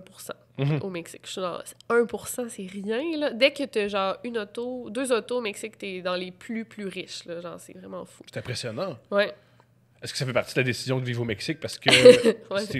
Non, mais parce que tu vis bien là-bas avec t'as le même revenu qu'ici, mais tu vis beaucoup mieux là-bas. Exactement, oui. Ben... Puis t'es pas enrhumé à tous les 6 jours. Oui, mais oui, ça fait genre 5 ans que j'avais pas la grippe. Oui. Là... Ben, honnêtement, oui. Parce qu'on pensait revenir, mais j'étais là... On vit tellement bien, on peut voyager, on a une maison, on a deux autos. La plage? Ben, on est loin de la plage, quand même. Oui, mais t'es loin, mais tu peux y avoir... Ben, on peut y aller des... Moi, je peux aller voir le fleuve, c'est pas le fun, il fait frette, là. Ben, c'est plus beau, je trouve, quasiment. Okay. Le fleuve Saint-Laurent. Mais en tout cas, genre... tu sais, on se paye des week-ends dans des tout inclus, là, tu sais, fait que ça, c'est cool, ouais. C'est ça, ouais. C'est pour ça que quand je vais dans les tout inclus, il y a des hispanophones, tu sais, des gens, des locaux. Oui, ben oui, c'est facile, là, puis c'est pas si cher, là, tu te payes 2-3 nuits, là, tu sais, c'est chill. C'est le fun. Ben oui, vraiment. C'est le fun, ben oui. Fait que c'est ça, on dirait qu'il y a beaucoup de désavantages du Mexique, mais ça, c'est un avantage qu'on vit très, très bien, puis... Il faut que je pose la question. As-tu déjà vu des narcotrafiquants? Comment c'est là-bas? Comme ma phobie du Mexique, c'est tout ce qui est... que les narcotrafiquants vont être extrêmement puissants, là. Ouais. Ben, on en voit, là, mais... T'en vois? Non, mais... Moi, j'ai jamais vu un Hells, jamais. Non, mais là. c'est comme nous, là. C'est des gens comme nous, là. J'ai une élève, justement... Non, moi, j'ai pas d'arme à feu chez moi et je fais pas le commerce de la cocaïne. Mais c'est comment très différent. Tu sais? Tu le sais pas, là. Tu dois en voir des foules de gros drug dealers de Québec, mais tu sais pas... Pense pas. C'est des drug dealers, là. Mais tiens que des humoristes qui comptent des jokes sur le fait qu'ils pognent pas, là. Je suis sûr qu'ils font pas. Ah non, c'est... C'est Pierre-Yves Desmarais, je pense pas qu'il fait le commerce de l'héroïne. En effet. Non, je crois pas non plus. Quoique! Sais-tu quoi? Ça tout s'explique. Pierre-Yves Desmarais fait sans doute le commerce de l'héroïne. Oui. Sans doute. On va jamais le soupçonner. Ah, mon Dieu, Pierre-Yves. En tout cas, sais-tu quoi? Bravo. Bravo, Pierre-Yves. Continue à vendre de la cam. Ben, en fait, moi, je pense que tu le saurais pas. Peut-être pas des humoristes, là, mais genre des gens que tu peux voir dans... Il y avait une de mes élèves que, genre, justement, son père, je pense que c'était comme les plus gros narcotrafiquants, là. Fait que ça, c'était comme touché comme situation. Ben, j'espère que c'est touché parce que le gars, c'est pas un homme dangereux, là, au final. Non? Je pense pas, mais je pense que c'était elle qui avait les bodyguards, si je me trompe pas. Pas un homme dangereux, il y a des bodyguards et... Ben, elle, génial. Mais tu sais, il va pas tirer sur n'importe qui, là, lui. C'est juste qu'il fait sa business, puis... Tu sais quoi? Moi, à ta place, j'espère que tu lui as donné une bonne note à cette petite fille-là. Mais Si, mettons, elle a 59, finalement, elle a 85. Finalement, non, là, mais... tu recalcules les affaires par 85. J'ai mal mis la virgule. Ben, je pense que c'était une de mes bonnes élèves, là, si je me trompe pas. Mais, wow! ouais. Mais en tout cas, peu importe. Oui, il y en a beaucoup, mais c'est ça. Faut juste que tu sois prudent, comme n'importe quel pays, là. On dirait que les gens ont full peur du Mexique. Oui, ça fait peur, mais sois prudent, puis... Oui, mais mettons, t'es pas prudent ici. Mettons, tu te perds dans la ville de Montréal. Si t'es pas prudent au Mexique, tu peux être kidnappé. Ici aussi. Ah, il y a des kidnappés au Québec? Ben oui. Hein? Voyons, tu me niaises-tu? Je te niaise pas. Cédrica. C'est vrai. Juste elle, là, mais... Parlons-en de Cédrica, parce que moi, j'ai un de mes amis qui était dans le trouble grâce à elle. Pas à cause d'elle, parce qu'il a parlé d'elle sur scène, puis il est dans le trouble. Ah ouais, ben oui. OK, Mike, ouais. Puis en Excuse-moi. plus, ta joke, ça n'avait même pas rapport à Cédrica. C'était inoffensif. Ouais, vraiment. C'était vraiment inoffensif. Parlons-en avec plaisir. Mais OK, qu'est-ce qui s'est produit avec Cédrica? Je t'écoute. Ben là, je suis pas obligée de faire le résumé. Parce que Oui, parce que moi-même, je le le connais pas, puis je suis sûr qu'il y a plein d'internautes qui ne savent pas. Moi, je suis sûre que oui, mais en tout cas, c'est une petite fille de Trois-Rivières qui était dehors, puis il y a une auto qui s'est arrêtée parce qu'il avait perdu son chien. Puis il a demandé le à classique. Cédrica, mais semble là, que c'était ça, puis il a demandé de l'aider à retrouver son chien, puis elle a disparu par après. Elle s'est fait enlever. C'était une Acura rouge, la fameuse Acura rouge. Puis là, on l'a retrouvée il y a 2-3 ans, je pense, ses ossements à Cédrica. Oui, t'as raison. Ouais, il y a 2-3 ans. On ne sait pas s'il y avait eu des traces d'agression sexuelle parce que c'était des ossements. Là. Je ne sais pas si on est capable de savoir ça. Faut vraiment que tu agresses quelqu'un fort pour que ça apparaisse dans les os. Bref. Ouais, mais tu sais, on peut voir les traumatismes. Tu sais, genre, comment elle est morte. D'après moi, oui, on peut savoir ça. Mais ouais, agression sexuelle, je pense qu'on ne peut pas savoir. Mais en tout cas. Puis là, il y a le fameux Jonathan Betté, là, qui est le suspect numéro 1. Je veux pas le défendre, mais je sais pas si c'est lui. Il y a vraiment d'éléments qui pointent vers lui, mais je sais pas. Est-ce que tu sais un peu, toi, ou pas tant que pas ça? Du tout. OK. Pas du tout. Parce que moi, à l'époque, je préférais prendre la drogue, fait que j'ai pas suivi le dossier. Ah, OK. Et pour moi, Cédrica, ça a toujours été le sujet d'une joke. Ça a toujours été plus, est-ce qu'on peut en rire ou non? Ça a plus été ça qui m'intéressait. Alors, je connais rien. Alors, explique-moi tout. Comment ça, il y a un homme, il y a un suspect? Comment ça, il y a un suspect? Qu'est-ce qui se passe? Ben, c'est un homme de Trois-Rivières qui a une grosse compagnie, je pense, d'emballage ou quelque chose comme ça, si je me trompe pas. Pourquoi c'est un suspect? Parce que, dans le fond, quand on a su que c'était une Acura rouge qui avait enlevé Cédrica, on a fait une grosse annonce au Québec, puis genre, on a fouillé toutes les Acura rouges là, au Québec. Tous les propriétaires ont été interviewés. Et lui, il était suspect parce que quand il a su, justement, que les policiers savaient que c'était une Acura qui l'avait enlevée, bien, il a fait nettoyer son auto de fond en comble, là, mais genre vraiment exagéré. C'est un bel hasard, disons. Ouais. Puis c'était pas longtemps, là, justement. Je pense que c'était le lendemain qu'ils ont cherché l'Acura rouge et l'a fait nettoyer. Fait que ça a de l'allure. Aussi, il y a un camionneur qui se rappelle avoir vu cet homme-là stationné sur le bord de la route après l'enlèvement de Cédrica. Puis, c'est exactement l'endroit où on a retrouvé les ossements. Il se rappelle d'avoir vu Jonathan Betté sur le bord de la route. Mais, tu sais, il dit, je pense que c'est lui, mais, tu sais, est-ce qu'il peut le prouver? Non. Puis, je sais aussi que Jonathan Betté, quand on a retrouvé les ossements, il s'est rendu d'urgence à l'hôpital parce qu'il faisait une crise de panique. Il pensait qu'il faisait une crise cardiaque. Oh! Ouais. Mais ça, il était déjà le suspect numéro 1. Moi, je pense que, genre, quand t'es suspect dans une histoire, tu sais que le corps a été retrouvé, tu dis, OK, là, ça va être de la merde. Ma vie, là, pour la prochaine année, là, je vais me faire interroger par les policiers. Fait que c'est sûr que ça crée une crise de panique, que tu l'aies fait ou non. Je comprends. Puis Et les policiers, je pense qu'ils avaient retrouvé des traces de pornographie juvénile dans son ordinateur. Mais finalement, ils n'ont pas été capables de le prouver en cours. Fait que ça, je me demande, est-ce qu'il y en avait vraiment de la pornographie juvénile? Je sais pas. Fait que c'est ça. C'est le suspect numéro 1, mais on n'a pas énormément de preuves contre lui. Est-ce qu'il y a une alternative? Est-ce que c'est le suspect numéro 1 puis un suspect numéro 2 ou c'est le seul homme qu'on... C'est le seul homme. Là. Je pense qu'on se concentre vraiment sur lui. Mais tu sais, Cédrica, c'est l'affaire la plus médiatisée au Québec. Je pense que ça a été l'affaire de disparition la plus médiatisée. Fait que les policiers n'ont pas le choix de trouver un coupable. Fait que j'ai l'impression qu'ils disent « OK, ça va être lui ». Puis je comprends. Ça se peut que ça soit lui. Là. Je pense que c'est lui, là, le coupable, mais en même temps, il faut qu'ils trouvent un coupable. Fait qu'ils ont la pression de tout le Québec sur eux. Fait que je sais pas s'ils sont tellement rendus loin dans leur enquête, puis les accusations envers cet homme-là, qu'ils ils vont pousser pour pouvoir l'arrêter. Ça serait quoi les contre-arguments ou les preuves qui... Que c'est pas lui? Ouais. Ben, justement, la pornographie, ils disent qu'ils ont retrouvé de la pornographie dans son ordi, mais pourquoi t'es pas capable de le prouver en cours, tu sais? Puis c'est arrivé des histoires que les policiers mettent des choses... comprends. Mais je pense pas que c'est arrivé avec lui. Mais aussi, je sais pas si tu le sais, qu'il a été suivi. Il y a un des policiers undercover qui a suivi cet homme-là. Il s'est mis meilleur ami avec Jonathan Betté pendant genre 3 ans, là. Wow! Ouais. Puis il était rendu comme ça avec lui. Puis jamais il a dit quoi que ce soit qui pourrait... Ouais, c'est pas une preuve à mes yeux, ça. Quand tu commets un crime comme ça... Ouais, mais il pensait que c'est un pédophile, mais jamais il a dit de quoi qu'il avait l'air d'un... Ouais, non, t'as raison. Tu peux avoir des... Ouais, c'est vrai. Parce que je pense qu'être pédophile, c'est ce qui est une des choses les plus tristes d'être pédophile, c'est que tu vis beaucoup de solitude. Là, je suis pas en train de dire que pédophile, c'est... Mais bref, c'est quand même... Tu vis ça avec beaucoup de solitude, puis tu peux le confier à personne. Mais je pense que le policier faisait des petites remarques, tu sais, pour dire, tu peux te confier à moi aussi j'ai des tendances, ou genre... En passant, je remets en question les habiletés de jeu des policiers. Moi aussi.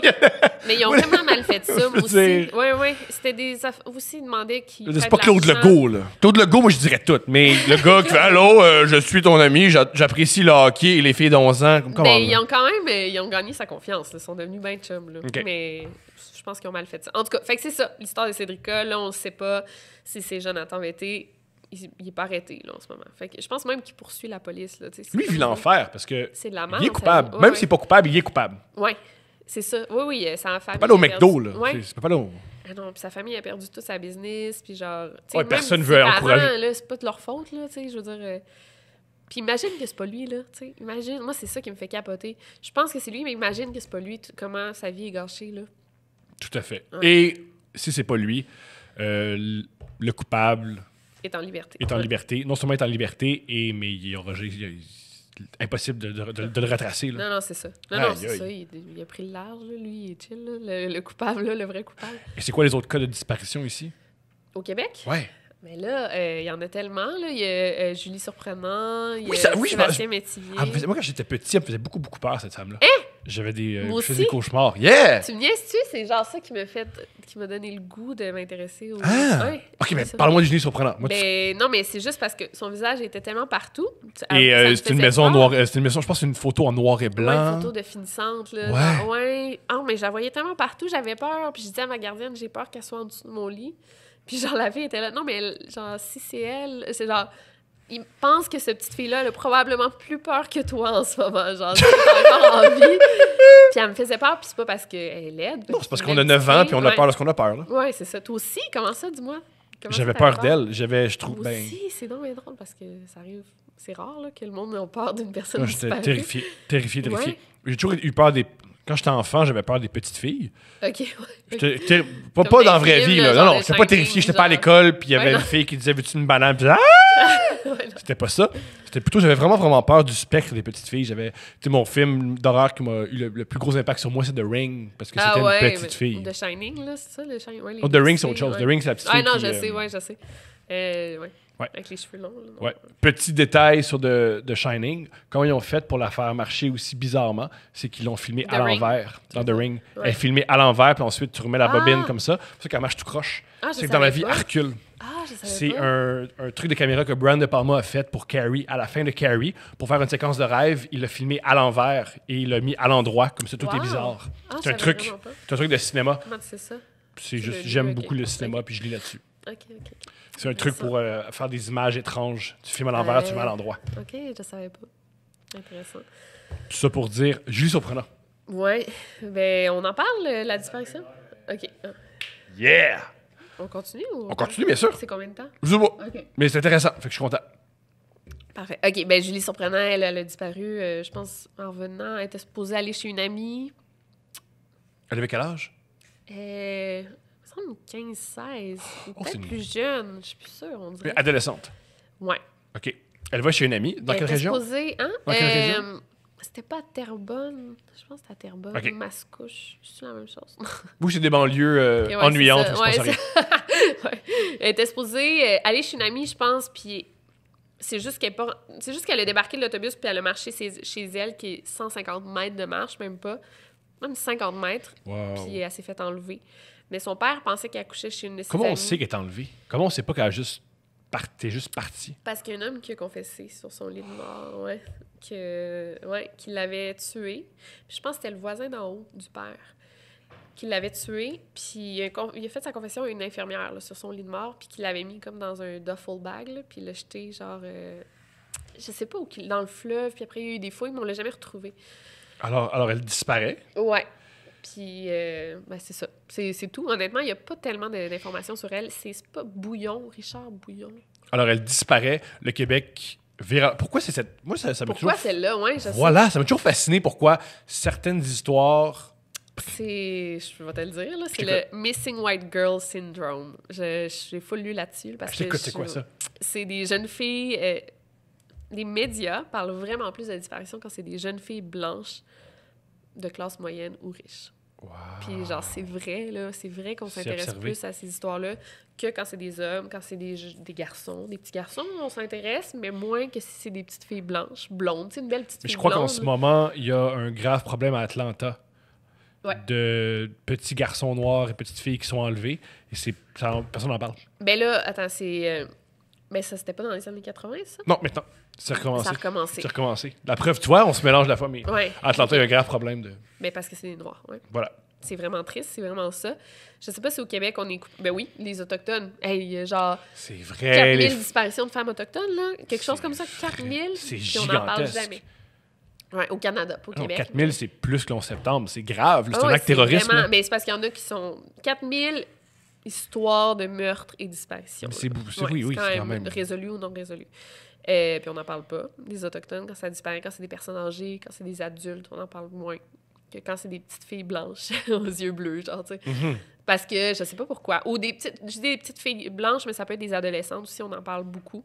Fait que c'est pour ça que Julie Surprenant, Cédrica, ils ont eu plus de visibilité que, genre, David Fortin, le petit gars qui a disparu à Allemand, ou genre... tu sais, Ben, le Marie- petit gars l'année dernière qui a Ariel, disparu, ouais. le jeune garçon noir. Mais on en a quand même parlé. 2 semaines. Ça m'a surpris. 2 semaines. c'est vrai. Après, c'est c'est vrai. terminé.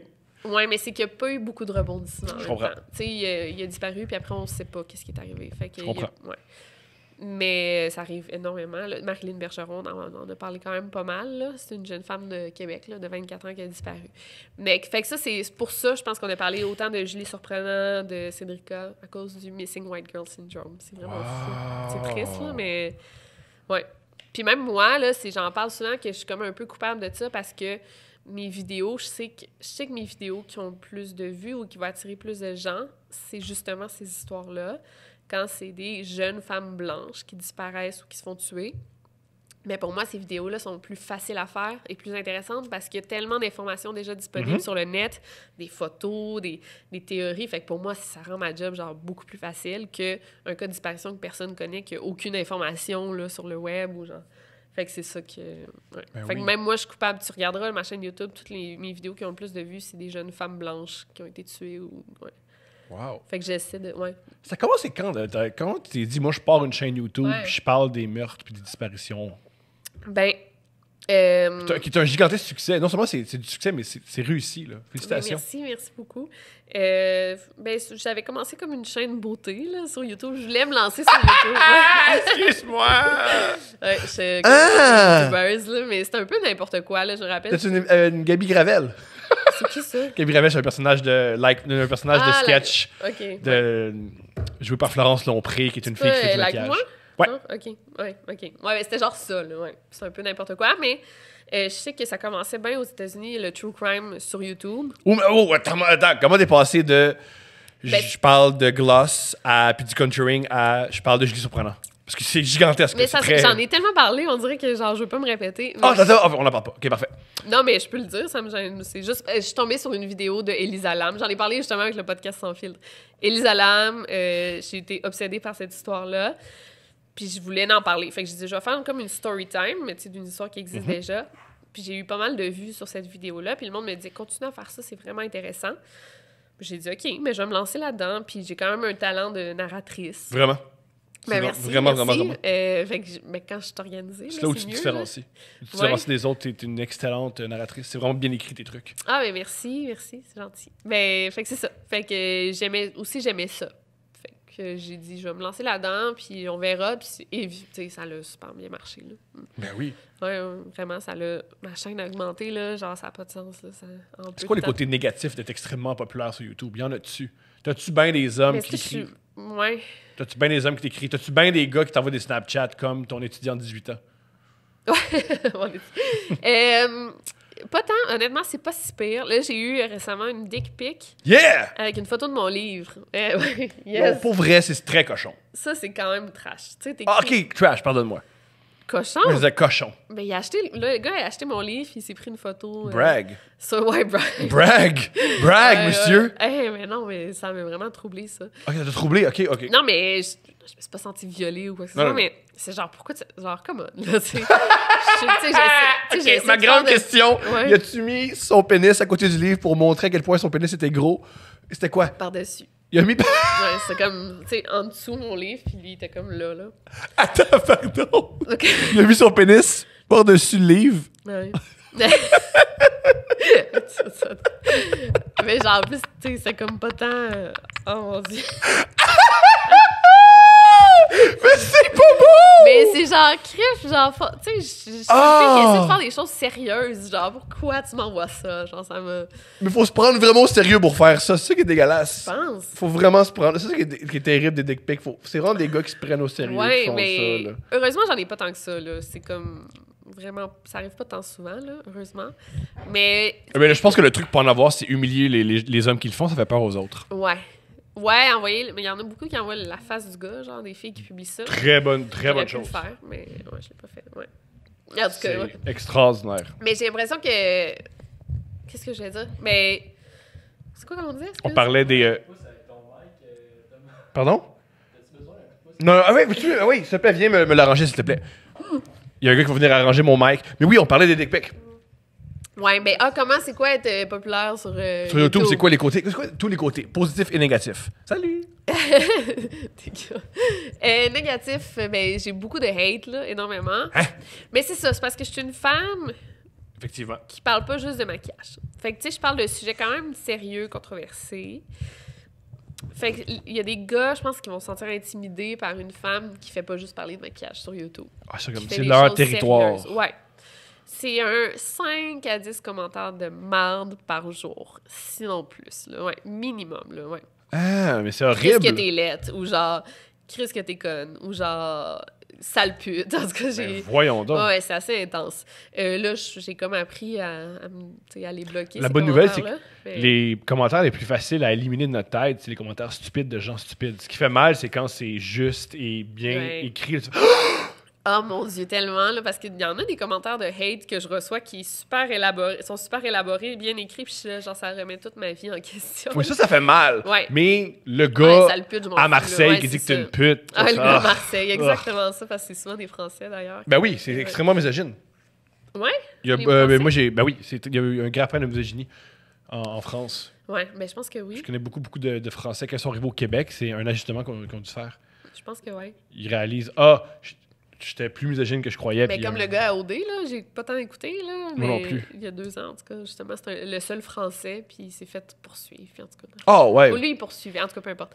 Mais je sais pas le temps de l'histoire. Mais. T'es misogyne. Il y a Ouais, un Français misogyne. dans l'histoire d'OD puis il est misogyne. Exactement. Génial. Ouais, c'est ça, exactement. Mais j'ai reçu des menaces de mort, là, je t'en ai parlé un peu. Pas des menaces de viol, là.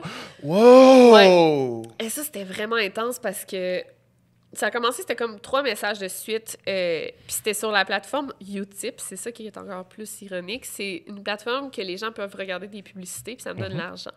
Fait que pour pouvoir m'écrire un message, il faut que tu regardes des publicités. Fait que dans le fond, le gars, fallait qu'il se tape des publicités qui me rapportaient de l'argent pour pouvoir m'envoyer son petit message de merde. Ouais.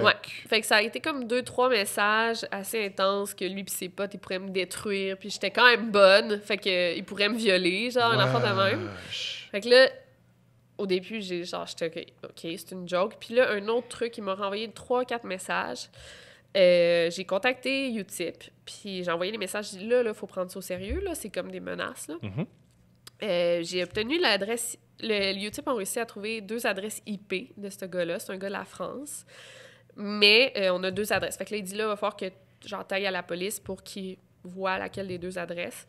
J'ai fait une pré-plainte à la gendarmerie française, mais il va falloir que je me rende sur place. Mais je vais en France en janvier, fait que je vais peut-être continuer ma plainte. Honnêtement, je pense que c'est genre un gars de 13 ans dans son sol qui m'envoie ça. Ou pas, si tu le sais pas, c'est ça qui est... Ouais, j'ai pas peur, mais c'est juste... Genre, faut qu'il y ait des conséquences. Tu peux pas dire des trucs de même sur Internet, là, sans conséquences. C'est ça qui me fâche, là. Je veux que ce petit gars-là de 13 ans, il paye, puis qu'il se dise, genre, je referai plus ça. Et s'il y a des conséquences, pour tout le monde, ça va stopper. Parce que c'est une des raisons pourquoi tu te permets de faire ça, c'est qu'il n'y a pas de conséquences. C'est rien, parce que c'est... Oui, c'est ça. Puis la police ne savent pas encore comment dealer avec la cyber-intimidation, mais c'est grave, là, tu sais. Il y a des histoires de suicide à cause de la cyber-intimidation. Fait que ça a été intense, puis c'est une menace, mais parmi des millions de commentaires négatifs, là, fait que... T'as beaucoup de... ça me touche d'entendre ça. Ouais. T'as beaucoup de commentaires négatifs, et surtout, c'est pas des commentaires négatifs du genre « tu cadres mal ton affaire », c'est des commentaires négatifs « tu vaux rien, tu mérites de mourir ». C'est très violent, je savais pas. Oui, vraiment, mais... Je sais pas pourquoi. Mais comme je t'ai dit, je pense que c'est peut-être parce que je suis une femme qui prend sa place sur Internet. C'est peut-être des gens jaloux. Il y a beaucoup de petites filles aussi qui m'envoient des commentaires de merde. Ouais. Wow. Écoute, c'est ça. C'est quand tu t'exposes. Toi, est-ce que t'en as? Ou... 0. Non, jamais? Ben moi, ceux qui sont négatifs avec moi, je sais comme... C'est que moi, c'est différent. J'étais un gars de 6 pieds. Sur le web, tant que ça, là. Ben, j'étais un gars de 6 pieds. Ça change tout. Aussi, ça change tout. Et puis moi, tous les gars qui me parlent en mal, j'ai toujours la même chose. C'est quoi? J'ai dit... Gars, t'es pas le premier, puis je comprends ça. T'es comme moi, t'es un hétéro qui aime ça, sucer des gars dans des parcs. Dans quel parc tu veux qu'on se rencontre? Yo, c'est quoi la vidéo? Parce que tous les gens qui m'haïssent sont homophobes. Fait que je joue là-dedans. Je joue, yo, y a pas de problème. Yo, moi, j'aime vraiment ça. Aller au parc Maisonneuve. Je vais porter une casquette des Yankees. Ça va être malade. Puis yo, n'est-ce fou, toi? Yo, fuck you, man! Puis il me bloque. C'est bon. Moi, je joue à ça. Et quand j'étais enfant, j'étais bully, alors je sais comment bullier. OK. Ouais. Alors je sais comment gérer ça. T'es comme habitué. Et j'y crois vraiment que ça change tout, que je sois un gars de 6 pieds. Ben oui, vraiment. Là. Tout. Ouais, parce que moi, je peux pas me défendre, là, tu sais. C'est ça. Fondamentalement, ils sont misogynes puis ils se considèrent supérieurs à toi. Ah oui, alors, c'est vraiment ça. Moi aussi, dans mon cas, la plupart des gens qui m'attaquent, c'est des gens qui veulent rentrer en relation avec moi. C'est une manière de... Ah non, mais on est des chums, là. Puis moi, comment je rentre en relation avec toi, si je dis que t'es un esti de lait? Non, ça marchera pas. On ne jouera pas à ça, là. T'es pas mon père. Ouais. Oh non! Mon père est pas comme ça. Ok, c'est bon. En tout cas, bref, on parlera de mon père une autre fois. Je crois que c'est la grande différence. Ouais. Fait que... Je pense même que c'est une des raisons pourquoi les gens s'en permettent autant avec Mike, c'est qu'il est petit. Mike Ward. Ouais, mais c'est parce qu'il est très controversial aussi, là. Petit. Je peux me tromper, là, mais j'y crois vraiment. Je dis ça, mais Adib est vraiment... Non, c'est faux, je retire ce que j'ai dit. Adib, il est plus grand que moi, plus fort que moi, puis il y a eu le même genre de commentaire. Fait que je retire ce que j'ai dit. On dirait que les humoristes, c'est pas plus normal, mais c'est parce que vous êtes... Tu sais, ça peut vraiment polariser, là, tu sais, fait que... Ouais, tu sais, mettons, Mike, il a un style d'humour qui doit... Je dis Mike parce que je pense à lui, mais genre, il y a vraiment un style d'humour polarisant, justement. Fait qu'il y en a qui sont pas d'accord avec lui puis ils vont l'insulter. Mais il lit plus les commentaires. C'est son secret. Ben, avec ce qu'il a vécu, je commence à faire ça, moi, ouais. Okay, mais je sais pas, j'ai le droit de faire ça. Pourquoi tu dis que t'as pas le droit? Ben, mes abonnés, tu sais, souvent, c'est des très bons commentaires, mais c'est que ça devient lourd aussi. C'est ça. Quand j'en vois un qui me détruit...